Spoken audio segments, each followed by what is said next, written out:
Continue with the FBI debriefing of Abdul Hakim Murad. This is the final FBI debriefing of Abdul Hakim Murad, although this will be a three-part series because it is 18 pages long. I will do 6 pages on each chapter.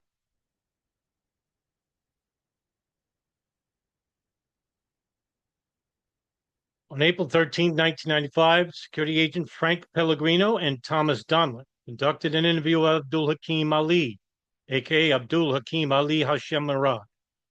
Murad was interviewed as he was being transported from Manila, Philippines to New York as a result of a sealed indictment issued by the United States Federal District Court for the Southern District of New York.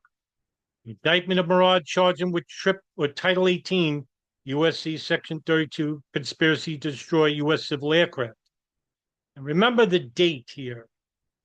Okay, this is May 11th, 1995. That's exactly 6 years and about 4 months to the 9/11 attacks. You mean to tell me that militants'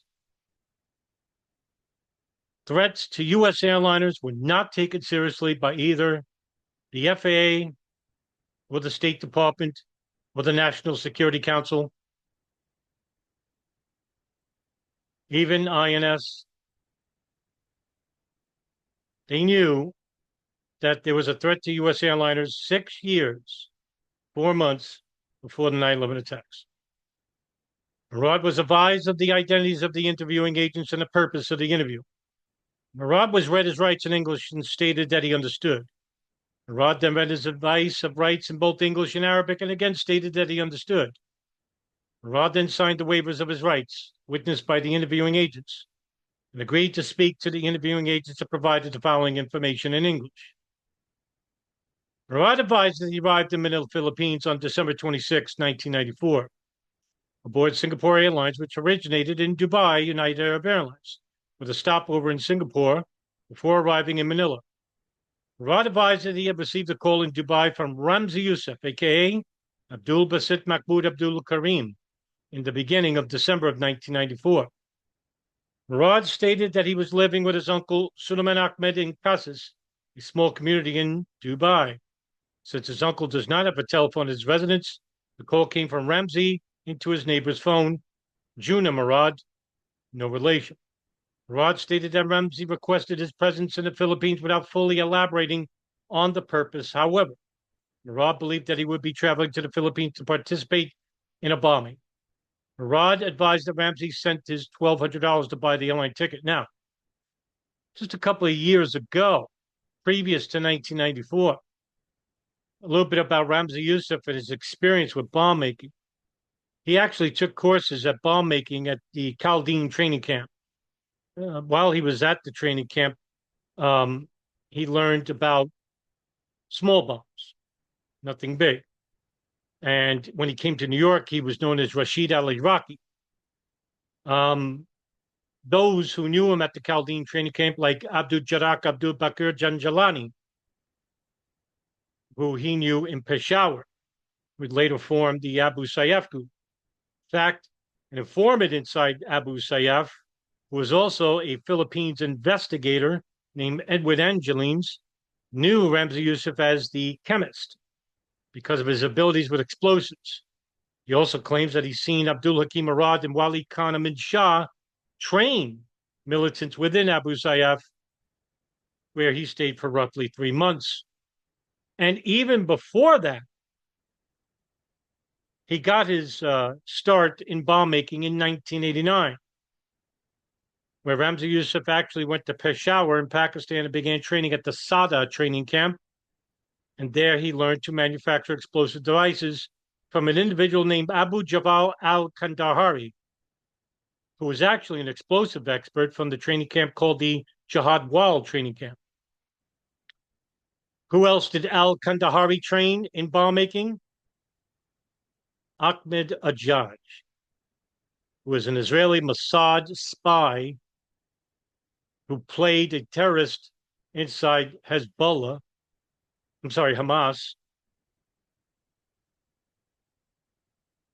for the Israeli Mossad. Interesting enough, right? Let's get right to it.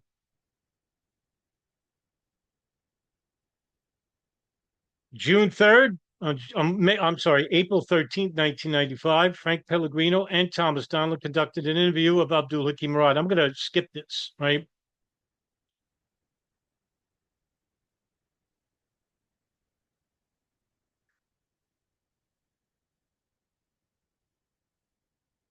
Let's go right down here. Murad stated that he knew that Ramzi was responsible for the World Trade Center bombing, that he was wanted by U.S. authorities. Murad stated that he had been with Ramzi Youssef during August of 1994, which Ramzi was staying at the Embassy Hotel in Karachi. While in Karachi, Murad advised that Ramzi Youssef explained to him that he wanted to blow up unmanned American airliners by placing explosives aboard the aircraft. Murad explained that Ramzi took him to Lahore in September or October in 1994 in order to provide Murad with training in the use of explosives and chemicals. Murad stated that he maintained a notebook on the formulas and instructions provided to him by Ramzi Youssef. After departing Lahore, he traveled to Karachi and then on to Quetta, Pakistan. Ramzi proceeded directly to Quetta. When Murad arrived in Quetta, he stayed at Ramzi's brother's house, Abdul Manim. Murad stated that Ramzi was already in Quetta when he arrived. Now, the Youssef family were not born in Pakistan, but they were raised in Baluchistan, bordering Afghanistan and Pakistan, along with his uncle, the notorious alleged 9/11 mastermind, Khalid Sheikh Mohammed, who's languishing in Guantanamo Bay currently for the last 22 years for a trial that may never come through regarding his participation, planning, and operational tactics in the Holy Tuesday planes operation known as the 9/11 attacks. Murad stated that he left Quetta about 2 weeks and traveled to Lahiri, Karachi in late October or early November of 1994, where he stayed with another of Ramzi's brothers, Abdul Karim Mahmood Abdul Karim. After leaving Karachi, Murad stated he returned to Dubai, where he received a telephone call from Ramzi Youssef during the early part of December of 1994, asking him to go to the Philippines. After arriving in the Philippines, Ramzi Youssef instructed Murad to register at the Las Palmas Hotel in Manila, utilizing the alias Saeed Ahmed, without displaying his passport, which reflected his true identity. Murad advised that when he arrived in Manila at about 3:45, he took a taxi to the Las Palmas Hotel. When he arrived at the hotel, he checked in as Saeed Ahmed. Murad stated that Ramzi Youssef, clean-shaven, was in the lobby of the hotel at this time. Murad advised that he ignored Ramzi while he registered, but they both then proceeded to his room.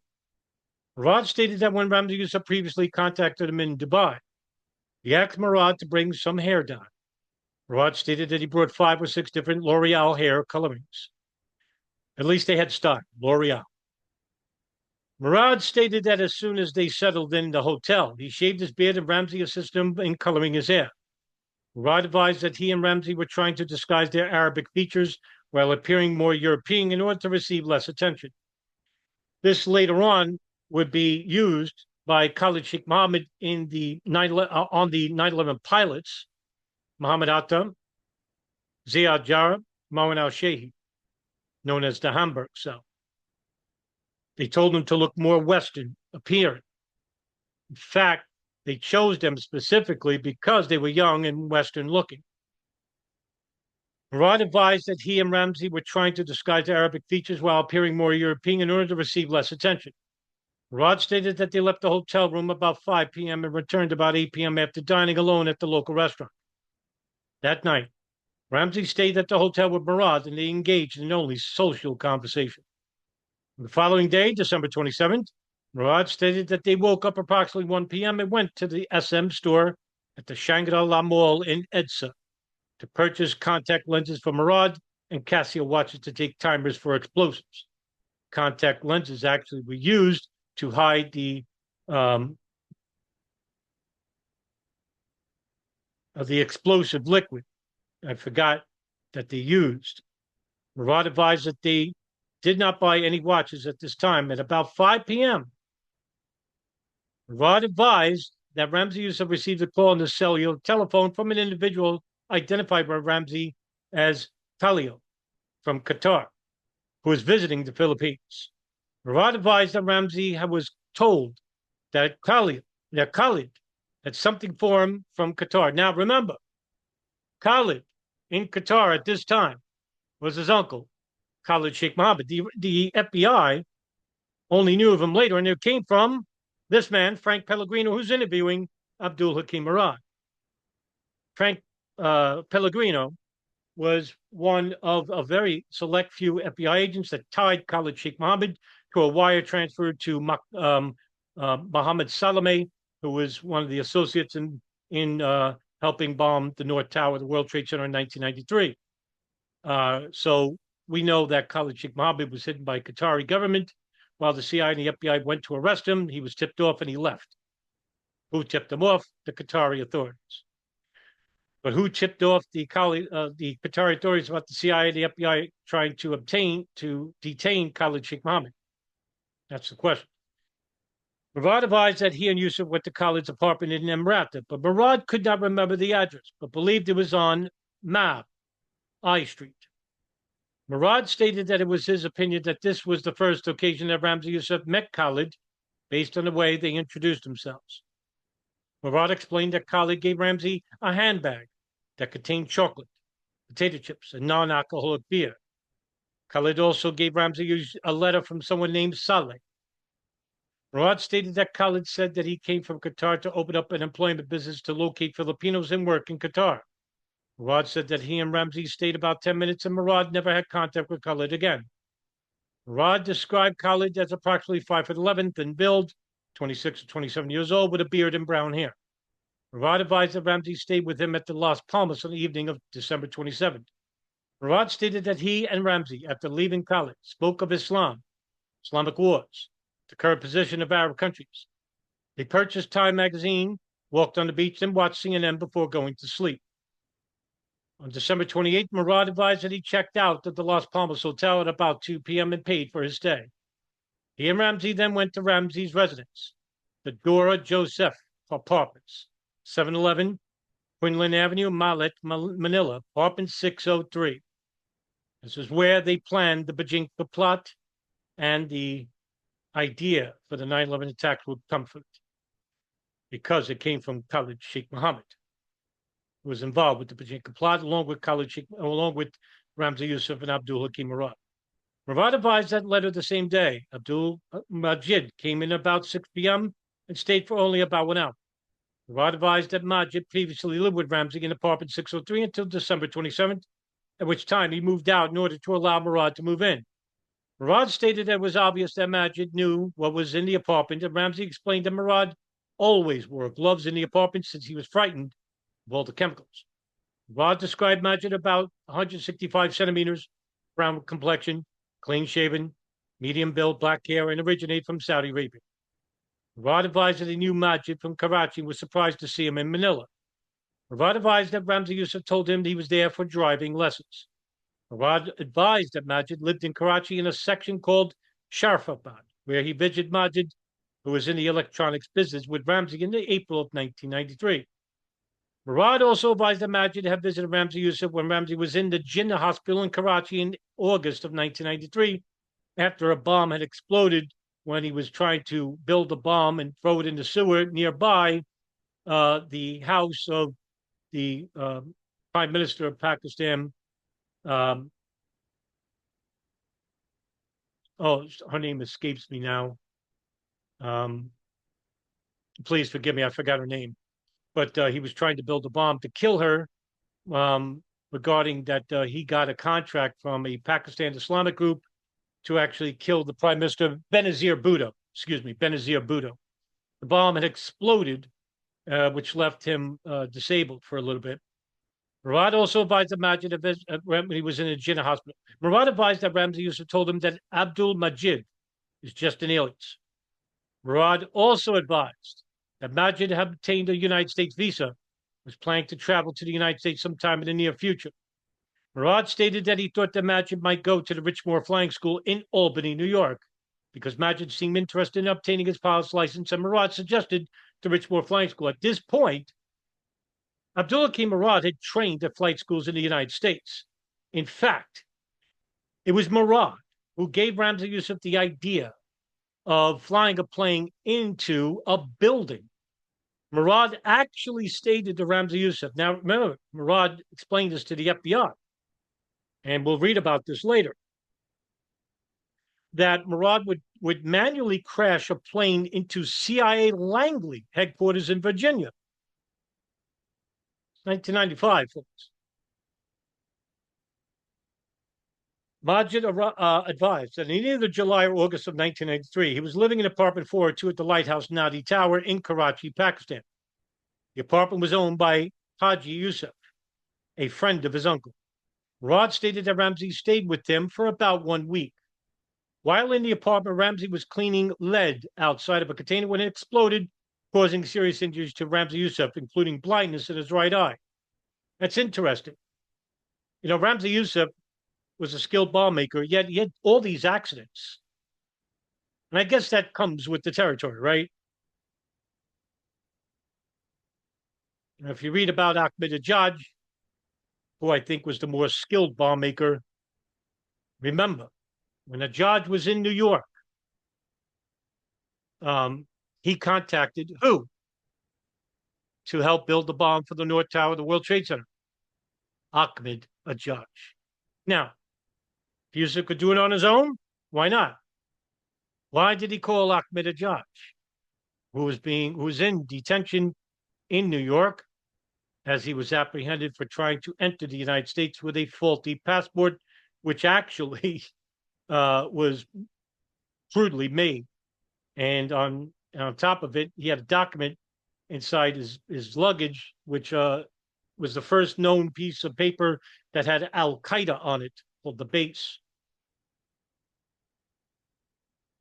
which actually is not the first time we heard Al Qaeda. In fact, it was Abdullah Yusuf Azam who stated that the base, Al Qaeda, regarding Al Masada camp in 1988. Raj stated Ramzi spent a long period of time with him in the hospital and then went to his parents' house in Iran to continue to recuperate. Interesting. His parents' house in Iran. Now, it's not suspicious that his parents would move from time to time because, a lot of the Islamic countries were in war, and Iran basically was hospitable to an extent, Pakistanis at the time. And as you could see, look at this question right here. There's a period and question mark. Exclamation point and a question mark. Murad described Ramzi as being very careless, which at times caused problems, including the fire at the Dora Joseph apartment, which resulted in Murad's arrest. Murad advised that when he moved into apartment 603, he observed chemicals, cotton, timers, and electronic materials. Now, let's go back here. Abdul Hakim Murad described Ramzi Youssef as being very careless. Like I said, remember I told you just a little bit ago, if Ramzi Youssef was such a skilled bomb maker as the FBI possesses, and he is, you would think he'd be more careful. Murad advised that he moved into apartment 603. Murad advised that he moved into the apartment with Ramzi to construct bombs. Murad advised that Ramzi told him at the Las Palmas Hotel upon his arrival that Ramzi wanted Murad to place bombs on some unnamed American airliners. Murad advised that Ramzi Youssef asked Murad to assist in determining the proper timing of the explosive devices because of his aviation background. Remember what I told you, that Murad had a pilot's license and he trained at a lot of flight schools in the United States, including in New York. Murad advised that he believed there would be more advantages to set the timers 4 days ahead to remove suspicion, since the authorities would focus on those traveling on the flight the day of the explosion. Murad stated that he was going to utilize 2 carry-on bags. In one bag would be 2 bottles of nitroglycerin. That's the liquid I couldn't think of before, and that was in the eye washer, the small bottles, because they had to construct. Now, remember this also. They were going to build Timex watches, but they weren't going to do it on, before and then have them on the plane. What they were going to do was build the Timex watches while in the bathroom at the airliners they're going to bomb.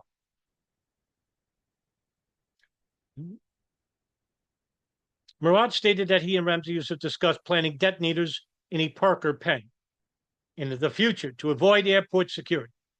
Murad stated he was going to depart the Philippines on January 14, 1905, and proceed to Singapore. That night, he would get on United Airlines Flight 2, which flies from Singapore to Hong Kong and then on to Los Angeles. Murad advised that he would place the bomb on Flight 2 on the Singapore to Hong Kong leg. Murad said that he would depart the aircraft in Hong Kong, wait until the next morning, about 8 hours, then get on the United Airlines Flight 1 on the Hong Kong to Singapore leg. Murad advised that he would plant the bomb and get off at flight in Singapore. Murad stated that he would set the timers to have the bombs explode in 4 days. Murad advised it was going to cost about $4,000 to purchase the airline tickets for the flights he was going to bomb. Murad stated that he believed that Amin, Wali Khan Amin Shah from Yemen, was going to send Ramzi Youssef the money. Murad stated that Ramzi always had 4,000 or 5,000 pesos with him, and Murad believes that the money was coming from Wali Khan Amin Shah. Murad stated that Amin had contacted Ramzi while they were in the Philippines. Murad stated he was unaware of any bank accounts that Ramzi had and suggested that the money may have gone to the Magic's account at the Hong Kong bank. Now, it's alleged that Wali Khan Amin Shah worked in businesses owned by Mohammed Jamal Khalifa, the brother-in-law to Osama bin Laden. One of those groups was the Consorjoya and worked in the Philippines. This is where a lot of money came from Jamal Khalifa's legitimate businesses. Although Khalifa had maintained his innocence, even after the 9/11 attacks, where he was subsequently murdered just a couple of years later by diamond mine thieves. Murad advised that he was unaware of any other airliners that were currently being targeted. Murad said that he does not know what Bojinka means and never heard of Bojinka until the Philippines police informed him of the term. Murad advised that the Casio watches that he and Ramzi purchased could be programmed for up to 1 year. That means Abdul Hakim Murad did not know about the Bojinka plot until he was told about certain things about the plot. This means that Ramzi Youssef and Khalid Sheikh Mohammed were the only ones in the know at the time. And I didn't know this until just now. This is why I say I'm always learning every other day. Murad advised that the explosive devices were comprised of 2 bottles of explosive material on which he would place 2 timers, 2 detonators, and 2 watches on each bottle. One of the watches would be connected to 1 9-volt battery, while the other watch would be connected to 2 9-volt batteries. Murad advised that he and Ramzi Youssef purchased 5 Casio watches. One was to be used for practice, the other 4 to construct timers for explosives. Murad advised that after his baggage passed through the X-ray machines at the airport, he would proceed into the bathroom located in the waiting area in order to mix the cotton with the nitroglycerin. The mixing was done after passing through security because the X-ray machine would not detect the nitroglycerin and cotton separately. However, if the components were mixed before passing through security, the density would change and would be detected. While in the bathroom on the plane, Murad advised that he would assemble the wires, batteries, and explosives to the watch whose timer was already set to explode over water. Murad would then place the bomb underneath a detachable plastic plate adjacent to the sink. The bathroom is near the cockpit, and Murad advised that he and Ramzi Youssef were certain that the hull. Okay, I'm going to stop there. I will pick up where we left off, actually. So, a lot to unpack there. It's the reason why I'm going to cut this to 3 parts. So, thank you very much for watching. See you in the next chapter of the video, and take care, everybody.